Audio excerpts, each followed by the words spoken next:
아브라함은 전에 애굽에 내려갈 때요. 처음에 애굽에 내려갈 때도 애굽 사람들이 자신을 해하고 아내를 빼앗을 것 같은 그 두려움 때문에 아내에게 내 여동생이라 하고 나는 당신 오빠라 하겠다.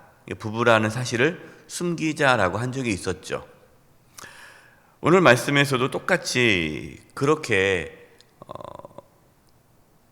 사라를 자신의 누이라고 속이면서 그랄 땅에 거주하게 됩니다. 그랄 왕인 아비멜렉은 둘이가 어느 사이니까, 결혼하지 않은 사이니까 사람을 보내서 사라를 데리고 옵니다. 사라를 후궁으로 삼으려고 한 거죠. 그날 밤에 하나님께서 아비멜렉의 꿈에 나타나셨습니다. 3절입니다. 그 밤에 하나님이 아비멜렉에게 현몽하시고 그에게 이르시되 내가 데려간 이 여인으로 말미암아 내가 죽으리니 그는 남편이 있는 여자임이라. 하나님께서는 아비멜렉 왕에게 사라, 내가 데리고 온 사라는 남편이 있는 여자이기 때문에 그 여인을 아내로 맞이하면 죽을 것이다 라고 경고를 하죠. 아비멜렉은 얼마나 억울합니까? 본인이 남의 아내를 빼앗아온 것도 아니고 결혼하지 않은 여인이라고 했기 때문에 데려온 거죠. 그래서 이렇게 얘기합니다. 4절과 5절입니다. 아비멜렉이 그 여인을 가까이 하지 아니하였으므로 그가 대답하되 주여, 주께서 의로운 백성도 멸하시나이까. 자기는 의롭다라는 거죠. 5절에 그가 나에게 이는 내 누이라고 하지 아니하였나이까. 그 여인도 그는 내 오라비라 하였사오니 나는 온전한 마음과 깨끗한 손으로 이렇게 하였나이다. 아비멜렉은 하나님께 하나님은 의로운 백성도 멸하시는 분이십니까? 라고 따지고 있는 거예요. 아니, 아브라함이 이 사라를 자신의 누이라고 말을 했고 사라 자신도 아브라함이 자신의 오빠라고 말을 해서 나는 정말 온전한 마음과 깨끗한 손으로 이 여인을 데려왔을 뿐입니다. 억울합니다. 여러분, 우리가 이 아비멜렉 고백을 통해서 알 수 있는 것은 아비멜렉이 평소에 어떠한 삶을 살았는지를 알 수가 있어요. 여러분, 그 당시에 왕은요 자기 마음대로 할 수 있는 거 아닙니까? 막 뺏어올 수 있는 거예요. 그런데 아비멜렉은 그렇게 살지 않았어요.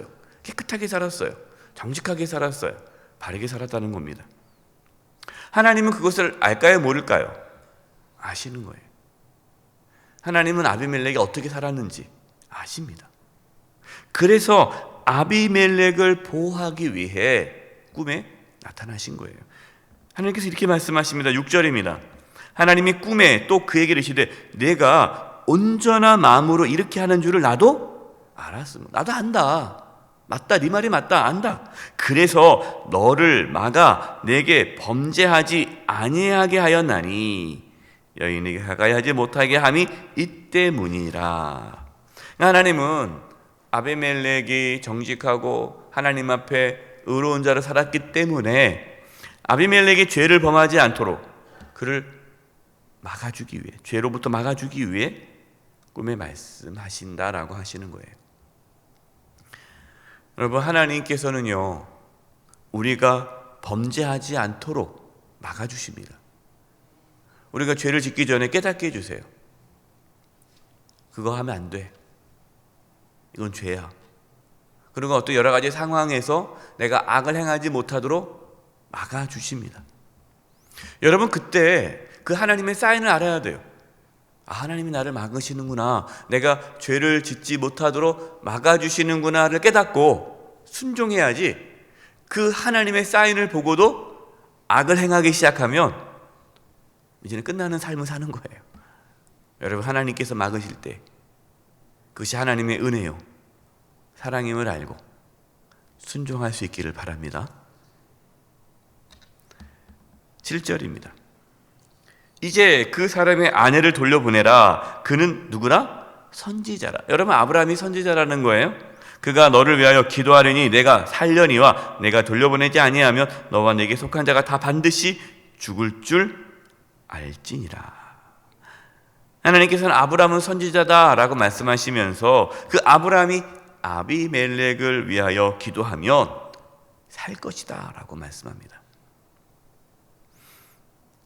여러분, 아브라함은 선지자예요. 아브라함은 복의 통로예요. 그러나 아브라함은 그 사실을 잊어버리고 살아갑니다. 아브라함은 두려움 때문에 하나님을 의지하지 않고 또다시 이 아내가 자신의 누이라고 속이면서 문제를 해결하려고 했어요. 하나님께서 그 전에 애굽에서 그렇게 하지 않도록 깨닫게 해주셨잖아요.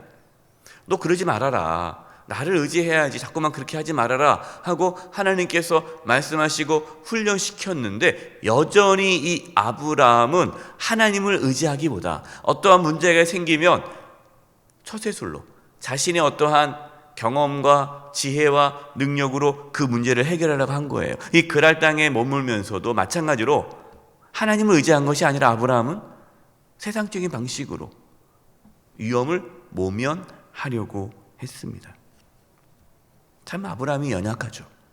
놀라운 사실은 그 연약한 아브라함을 하나님께서 포기하지 않고 끝까지 복의 통로로 사용하신다는 거예요.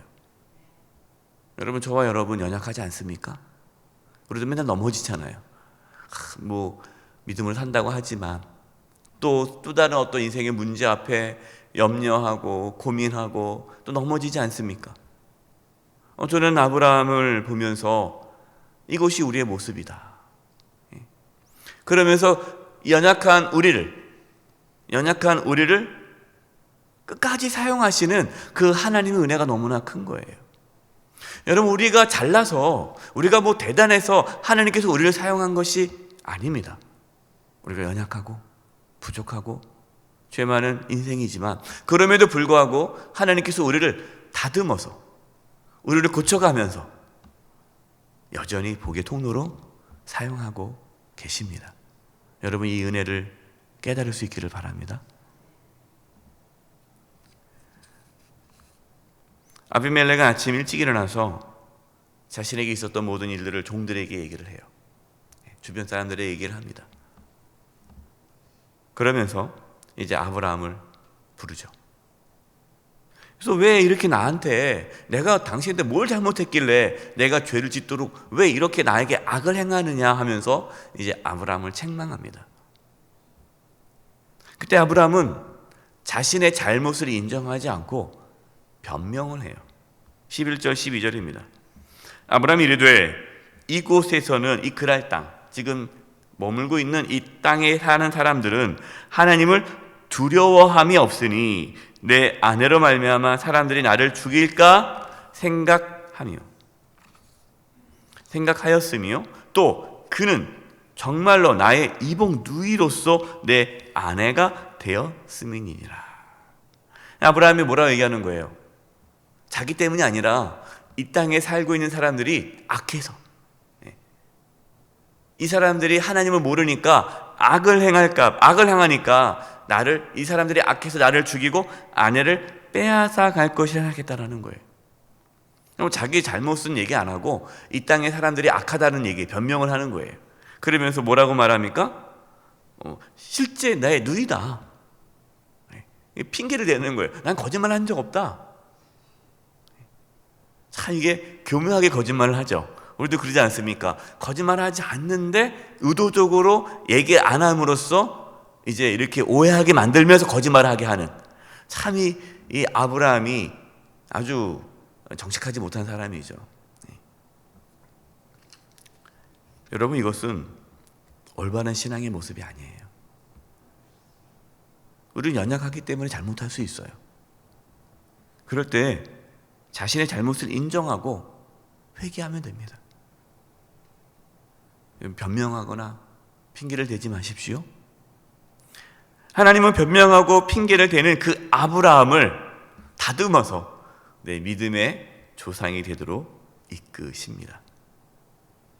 17절 18절 아브라함이 하나님께 기도하매 하나님이 아비멜렉과 그의 아내와 여종을 치료하사 출산하게 하셨으니 여호와께서 이왕에 아브라함의 아내 사레의 일로 아비멜렉의 집에 모든 태를 닫으셨습니다. 아브라함이 아비멜렉을 위해 중보 기도를 합니다. 기도하자 하나님께서 그 아브라함의 기도를 들으시고 아비멜렉에게 내렸던 재앙을 거두시고 복을 내려 주십니다. 여러분이 이 아브라함의 사명이 저와 여러분의 사명이에요.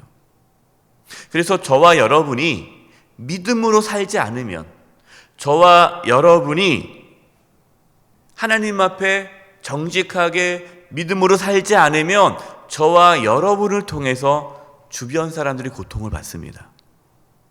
우리가 믿음으로 살지 않으면 우리의 자녀들이 고통을 받고, 우리가 믿음으로 살지 않으면 내가 속해 있는 공동체, 교회 공동체가, 내가 만나는 사람들에게 재앙이 임할 수 있어요. 우리가 하나님 앞에 복의 통로임을 알고 하나님 앞에 온전하게 나아갈 수 있기를 바랍니다. 저와 여러분은 복의 통로예요. 때로 부족하고 연약하지만 하나님께서 우리를 통해서 우리의 주변 사람들이 복을 받기를 원합니다. 복의 통로임을 알고 주변 사람들을 축복하고 기도해주고 우리를 통해 하나님의 놀라운 은혜가 또 흘러 넘치기를 간절히 축원드립니다. 기도하겠습니다. 하나님 아버지, 저희들이 연약하고 부족하고 때로 넘어지는 연약한 자임에도 불구하고 저희들을 복의 통로로 사용해 주심을 감사합니다. 주여 믿음을 더하여 주셔서 복의 통로로 사용하여 주시옵소서. 예수님의 이름으로 기도드립니다.